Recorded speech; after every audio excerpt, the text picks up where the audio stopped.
Welcome to Luca and Miguel. Enjoy the video. You start by confirming the gas supply is on and the area is ventilated. This prevents buildup and keeps you safe. Once done, position a long lighter or match near the ignition port and turn the oven knob to the pilot or light position. Make sure your face is away and use a steady hand. You're creating the first flame that will feed the burner. If your oven has an electronic igniter, switch to manual only if the igniter fails. Now, you turn the oven control to the light or pilot position and hold it there for a controlled 3–5 seconds so gas flows steadily. Immediately bring your lighter to the ignition port and strike. You should see the flame catch within a second or two. Keep holding the knob until the burner remains lit on its own.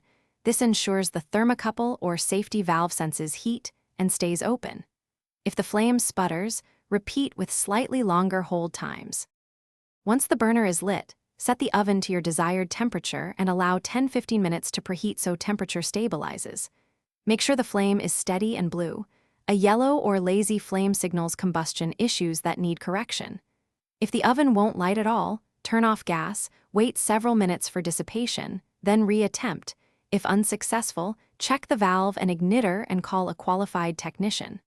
Safety first.